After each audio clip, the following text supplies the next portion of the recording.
2월 19일 아침 주님의 평안을 전합니다. 오늘은 에스라 5장 5절을 보겠습니다.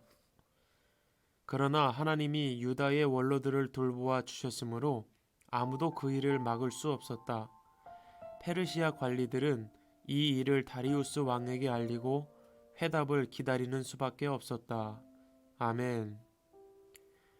바벨론의 포로였던 남유다 백성들이 예루살렘으로 돌아와 예배를 회복하고 하나님의 성전을 건축하려 했지만 악한 이들의 방해로 건축이 중단되고 말았습니다.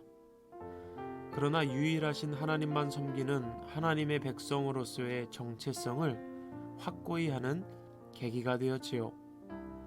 그렇게 시간이 흘러 다시 때가 이르러 하나님께서 예언자들을 통해 말씀을 전하게 하셨고 남유다 백성들은 다시 성전 건축을 시작하게 됩니다.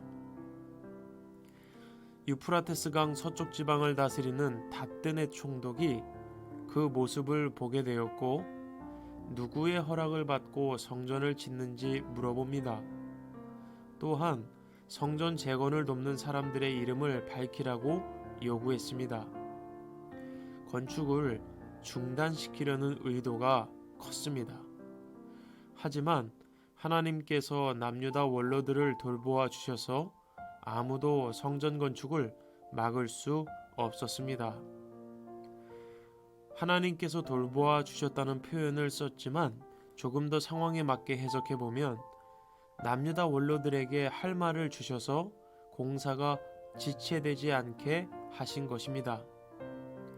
남유다 원로들은 다뜨네 총독에게 우리는 하나님을 섬기는 자들이며 성전이 있었지만 불순종하여 하나님께서 치셨고 바벨론의 포로가 되었던 아픈 역사와 고레스 왕이 칙령을 내려 성전을 재건할 것을 명령했다는 사실을 그대로 전합니다. 결국 다뜨네 총독은 다리우스 왕에게 편지를 보내어 남유다 백성들이 성전 건축을 시작하였으며 이 성전 건축이 고레스 왕이 내린 명령이 맞는지 확인하여 결정을 내려달라고 편지를 보내는 내용으로 말씀이 끝을 맺고 있습니다. 성전 건축이 14년 동안 지체되었습니다. 그러나 때가 이르러 하나님께서 학계 예언자와 스가랴 예언자를 통해 성전 건축을 다시 진행할 수 있도록 힘을 북돋아 주셨고 남유다 백성들은 다시 성전 건축을 시작하게 됩니다. 그리고 이 성전 건축을 막을 수 있는 자는 아무도 없었습니다.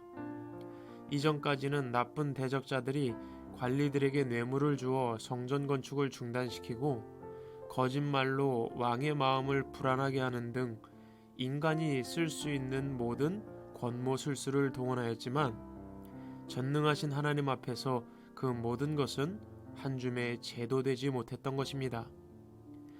악인이 승승장구하는 것처럼 보이나 그 결국은 패배입니다. 세상의 방법이 잠시나마 좋아 보이고 확실해 보이지만 그렇지 않다는 것이죠.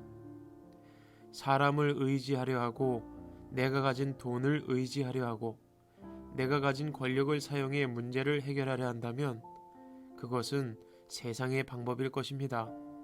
그러나 하나님 앞에 정직하게 행하며 하나님을 신뢰하면 하나님께서 일하시고 하나님께서 사람을 붙여주시고 하나님께서 도와주십니다. 하나님께서 사람의 마음을 직접 움직이시기도 합니다. 먼저 기도하느냐 내 힘으로 하려느냐는 차이겠죠. 그래서 저는 전능하신 하나님을 신뢰하자 결단하게 되었습니다. 보이는 문제 앞에 보이지 않는 하나님을 의지하는 것, 이것이 믿음으로 사는 것 아닐까요? 여러분, 오늘도 힘내시고 보이는 문제 앞에 보이지 않는 하나님을 신뢰하며 도움을 구하는 복된 삶이 되시길 간절히 소망합니다. 지금까지 김종인 목사였습니다. 샬롬.